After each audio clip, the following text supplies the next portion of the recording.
राधे राधे दोस्तों, आप सभी का आपके अपने चैनल धर्म शक्ति में स्वागत है। उन त्योहार, पर्व या उत्सवों को मनाने का महत्व अधिक है जिनकी उत्पत्ति स्थानीय परंपरा, व्यक्ति विशेष या संस्कृत से न होकर जिनका उल्लेख वैदिक धर्म ग्रंथ, धर्म सूत्र और आचार संहिता में मिलता है। ऐसे ही कुछ पर्व हैं और इनके मानने के अपने नियम भी हैं। इन पर्वों में सूर्य चंद्र की संक्रांतियां और कुंभ का अधिक महत्व है। सूर्य संक्रांति में मकर संक्रांति का महत्व अधिक माना गया है। माघ माह में कृष्ण पंचमी को मकर संक्रांति देश के लगभग सभी राज्यों में अलग अलग सांस्कृतिक रूपों में मनाई जाती है। तो आइए जानते हैं कि मकर संक्रांति के दिन कौन कौन से हमें कार्य करने चाहिए।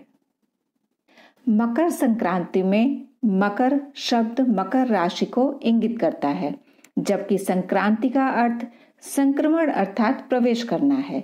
मकर संक्रांति के दिन सूर्य धनु राशि से मकर राशि में प्रवेश करता है। एक राशि को छोड़कर दूसरे में प्रवेश करने की इस विस्थापन क्रिया को ही संक्रांति कहते हैं। चूंकि सूर्य मकर राशि में प्रवेश करता है, इसीलिए इस समय को मकर संक्रांति कहा जाता है।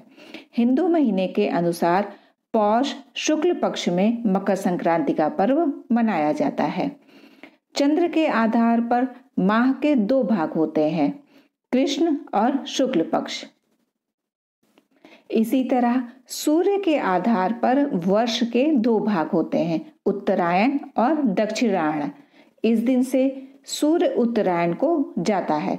उत्तरायण अर्थात उस समय से धरती का उत्तरी गोलार्ध सूर्य की ओर मुड़ जाता है, तो उत्तर ही से सूर्य भगवान निकलते हैं।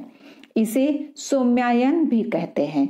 6 माह सूर्य उत्तरायण रहता है और 6 माह दक्षिणायन रहते हैं। अतः यह पर्व उत्तरायण के नाम से भी जाना जाता है। मकर संक्रांति से लेकर कर्क संक्रांति के बीच के 6 मास के समय अंतराल को उत्तरायण कहते हैं। इस दिन से ही ऋतु में परिवर्तन होना प्रारंभ हो जाता है। शरद ऋतु धीरे धीरे कम होने लगती है और बसंत ऋतु का आरंभ हो जाता है। इसके परिणाम स्वरूप दिन लंबे होने लगते हैं और रातें छोटी होने लगती हैं।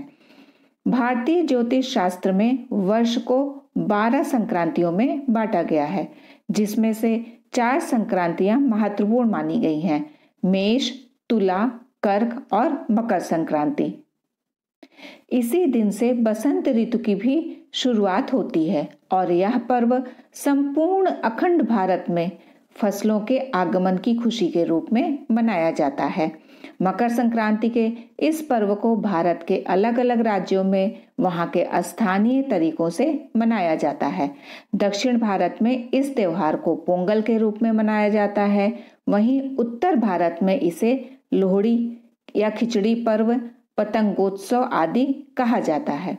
मध्य भारत में इसे संक्रांति कहा जाता है। मकर संक्रांति को उत्तरायण, माघी, खिचड़ी आदि नामों से भी जाना जाता है।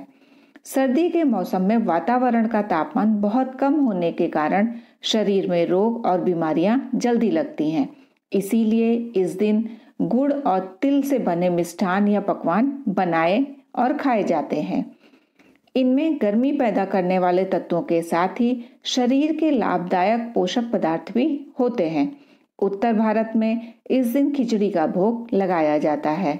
गुड़, तिल, रेवड़ी, गज्जक का प्रसाद बांटा जाता है। ऐसा माना जाता है कि इस दिन सूर्य अपने पुत्र शनि देव से नाराजगी त्याग कर उनके घर गए थे।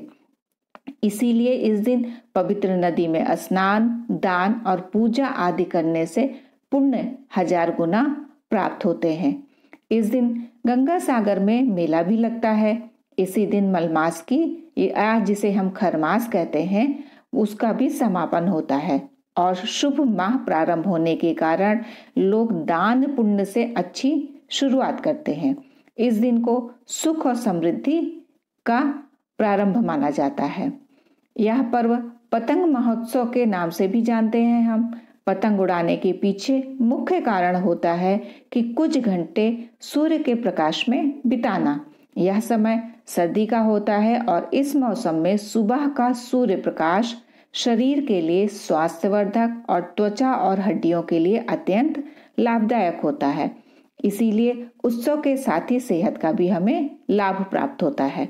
भगवान श्री कृष्ण ने भी उत्तरायण का महत्व बताते हुए गीता में कहा है कि उत्तरायण के 6 मास के शुभ काल में जब सूर्यदेव उत्तरायण होते हैं और पृथ्वी प्रकाशमय रहती है, तो इस प्रकाश में शरीर का परित्याग करने से व्यक्ति का पुनर्जन्म नहीं होता है।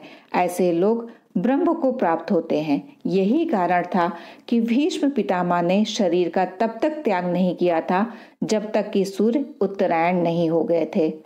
हिंदू धर्मशास्त्रों के अनुसार मकर संक्रांति से देवताओं का दिन आरंभ हो जाता है, जो आषाढ़ मास तक रहता है। महाभारत काल में भीष्म पितामह ने अपनी देह त्यागने के लिए मकर संक्रांति का ही चयन किया था। मकर संक्रांति के दिन ही गंगा जी भागीरथ के पीछे पीछे चलकर कपिल मुनि के आश्रम से होती हुई सागर में जाकर मिली थी। महाराज भगीरथ ने अपने पूर्वजों के लिए इस दिन तर्पण किया था। इसीलिए मकर संक्रांति पर गंगा सागर में मेला लगता है।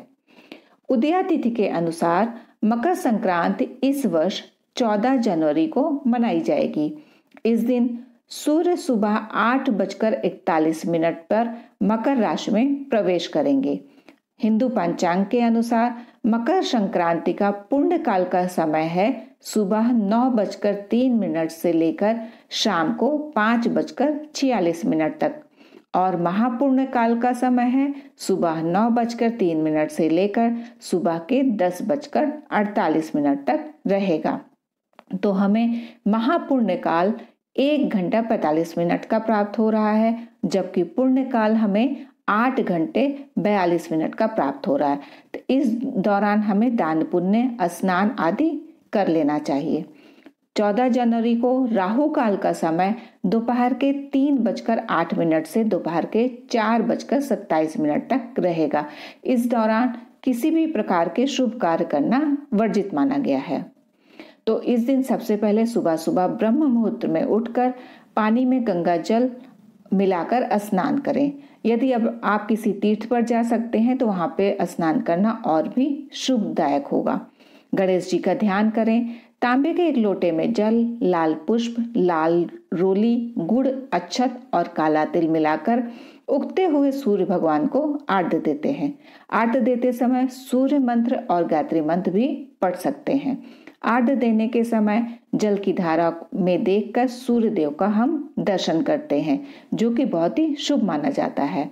इसके पश्चात सूर्य देव को धूप बत्ती या घी का दीपक से आरती करते हैं और 3 बार परिक्रमा करते हैं। अब भोग अर्पित करने के बाद क्षमा प्रार्थना करते हैं। मकर संक्रांति के दिन दान पुण्य करने का विशेष महत्व होता है। हमारे शास्त्रों के अनुसार यदि इस संक्रांति के शुरुआती 6 घंटे के अंदर दान पुण्य किया जाता है तो वो बहुत ही ज्यादा फलदायी होता है। इसके अतिरिक्त शास्त्रों में यह भी वर्णित है कि दान सदैव अपनी कमाई से ही करना चाहिए, क्योंकि ऐसी मान्यता है कि दूसरों को सताकर या दुख देकर कमाए हुए धन में दान करने पर हमें किसी भी तरह का फल प्राप्त नहीं होता है। मकर संक्रांति पर क्या क्या आवश्यक दान शास्त्रों में बताया गया है और उनका क्या महत्व है, आइए उसके विषय में जानते हैं। तो मकर संक्रांति के दिन ब्राह्मण और गरीबों को तिल से बनी हुई चीजों का दान करना पुण्यकारी माना गया है। यदि आप काला तिल दान करते हैं तो आपको शनिदेव संबंधित परेशानियों से भी मुक्ति मिलेगी। इस दिन किसी जरूरतमंद व्यक्ति को कंबल या फिर ऊनी वस्त्रों का दान करना बेहद ही शुभ माना जाता है। मकर संक्रांति पर खिचड़ी दान का भी विशेष महत्व होता है। इस दिन खिचड़ी के दान से शुभ फलों की हमें प्राप्ति होती है।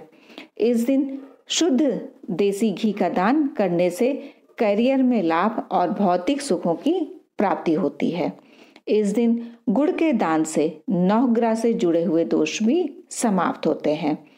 तो आप सभी को मकर संक्रांति की अग्रिम शुभकामनाएं। आप और आपके परिवार पर राधा रानी की कृपा सदैव बनी रहे। राधे राधे दोस्तों।